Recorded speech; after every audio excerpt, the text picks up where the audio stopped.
Chairman Buckley, thank you so much for bringing this bill forward. As a product of public schools myself and a supporter of the amazing public schools in my district, I know that I share many parents and teachers and superintendents alike in thanking you for all the work that you've put into this bill. I wanted to ask, isn't it true that total public school funding, right? Because public schools are not just funded by state dollars. They're also funded by federal dollars, by bond dollars. So isn't it true that total public school funding has grown significantly since 2019? In fact, it has grown 9% even after adjusting for inflation. That is correct. And at the same time, enrollment has either stayed the same or even decreased in many circumstances. Yes, Representative Troxclair, we do have some enrollment decline in some districts, and overall the state, what you can see is a flattening of our growth curve during this period. So if I'm hearing you correctly, total per student funding has grown significantly, and it would be completely inaccurate and only a fraction of the story to make the case that somehow the state of Texas has not fully funded or increased our funding for public schools in total since 2019. That is correct.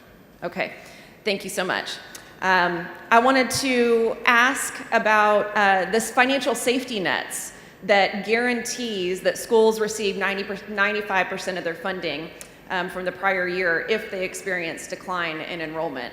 This is a really important protection for public schools, right? Because I'm sure we might hear later today that other bills that we're voting on could cause a decline in enrollment, even though that may or may not be true based on the data we have in other states. Even if that is true, this school finance bill ensures that our public schools will receive at least 95% of the funding from the prior year. Yes, and also in the perfecting amendment, we address that issue even further. Right. On teacher pay, I'm curious. Is it ultimately up to the local school boards to enact their state budget and ultimately increase or decrease teacher pay? Well, the bill does provide that 40% of their new revenue must be spent on compensation. And of that 40%, 75% goes to teachers and librarians, nurses, and counselors, and the other 25% goes to bus drivers and paraprofessionals and our cafeteria workers to make sure that everybody that's involved in making a school operate to the best of its ability receives increased compensation under this bill. And that's important too, because we hear both arguments as legislators. We hear you must give our teachers more funding, and when we do that, when we have done that in the past, sometimes that increase in funding that we give in a lump sum to a school district doesn't ultimately make it into the classroom. And in fact, the spending on administrative expenses has greatly outpaced the increase in teacher pay over the last 10 years or so. Yes, it has, but House Bill 2 is a classroom bill. It is focused towards those that are standing before our kids every day, those really where the rubber meets the road of education. It's really why we do school. We do school because of that.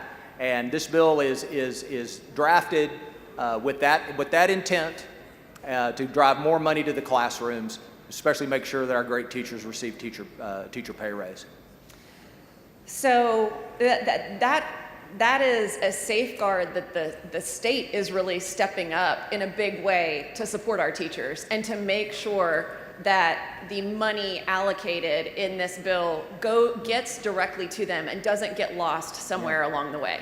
Absolutely. If you think about what this bill does for teacher pay, we make sure we target teachers with 5 years of experience, and 10 years of experience to create a greater delta between starting pay and 5 and 10 years of experience.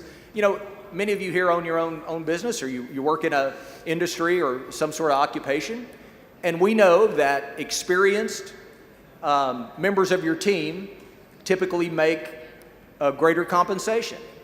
Our salary schedules, and if you look at our pay scales across too many districts, it's too flat. So when the teachers that have that expertise and that classroom experience, they're not receiving the pay raises they deserve, and we've always chased starting pay.